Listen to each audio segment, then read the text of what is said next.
it's Rebecca and today is another book review day and I have been reading Flossie Teacake Strikes Back by Hunter Davies. So I will read you the blurb and then talk to you about the book. The real Flossie Teacake is 10, wears specs and is rather plump, definitely not fat though. But when she puts on her sister Bella's fur coat, she becomes 18-year-old Floss, who can do whatever she wants. Join the heroine of Flossie Teacake's Fur Coat and Flossie Teacake again as she leads a dancing class through Trafalgar Square, helps out in a dress shop, turns into Madame Flozzo, the amazing fortune teller at the school fete, and more. So, Flossie Teacake's Fur Coat, I should say, was one of my favourite books as a child. And I remember borrowing it from the library and I read it so many times, so didn't bother to buy it because it was there at my fingertips at the library. And then a few years ago, I just really wanted to read it again. So I thought, oh, that's okay, I'll borrow it from the library. And I couldn't get hold of it. And I was really, really upset because there was just something about the story that I really enjoyed and I really got into. So I did a little internet search and found that not only was there Flossie Teacake's Fur Coat, there were 4 other books following that. So I had to buy them. They're all second-hand. They're not in brilliant condition, but I had to have them. And some of them have got the modern covers, but I'm so glad this one has the old 1980s illustrations on the cover. So that really made my day. So this is another book following on from Flossie Teacake's Fur Coat. And basically, as the blurb says, Flossie is 10 years old. Her sister is 18. She's got a brother Fergus, who's somewhere in the middle, something like 14. And her sister's allowed to go out and do what she wants and dress how she wants. She gets all of her clothes from jumble sales and out of skips and wears all crazy, amazing things. And one day Flossie's passing Bella, her sister's bedroom, looks in and sees this beautiful fur coat hanging up. And she thinks, oh, I'll just try it on, as little sisters do.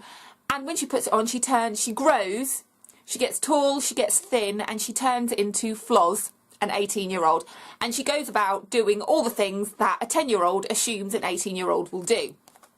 And it's quite funny and it's quite sweet, and like I said, I wanted to read the rest of them. So Flossie Teacake Strikes Back.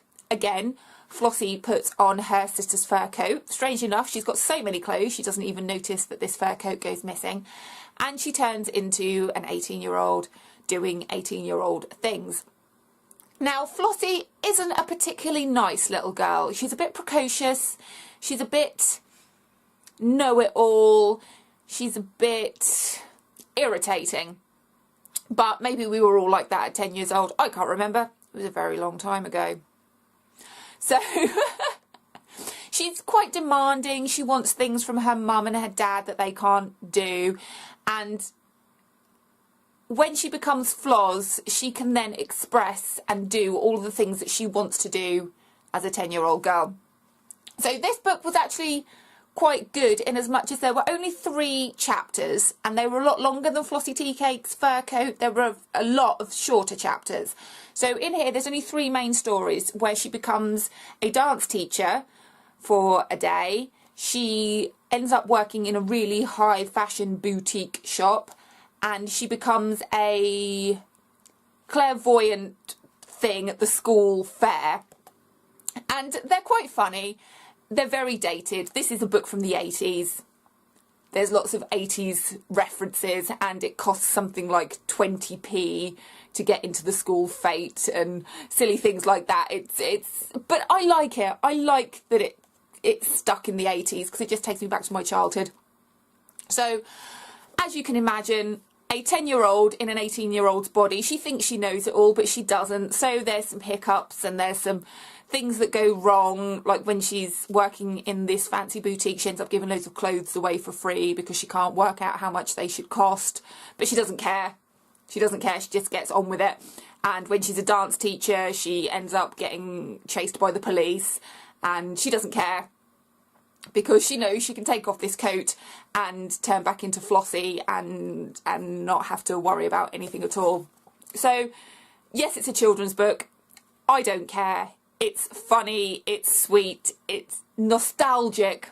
I guess that's why I like it the most. It's so 80s that I just want to hold it with both hands and never let it go, because that's my childhood. That's what I remember. And for anybody reading this as a child, and when I was a child, not obviously reading this one, because I didn't read this one as a child, I just read Flossie Teacake's fur coat, the thought of putting on a coat that could transform you into somebody completely different and give you this whole new outlook on life and ability to do things would have just been absolutely amazing. So this is a book full of fantasy. It's for children, but as an adult, I still really enjoyed it, and I'm looking forward to reading the other 3. So if you can get a hold of a copy of this, you're not having mine. It took me a long while to get this, so this is staying here. But if you can get a hold of this, I'd certainly recommend you read it, because it's just silly and funny, and I really, really liked it. So if you'd like to hear any of my other book reviews, then please subscribe. I put new videos out every time I've read a book, done something bookish, don't know, bought books, whatever bookish things I do. So if you're interested in that kind of thing, then please subscribe, and I will see you soon. Have a good day. Bye-bye.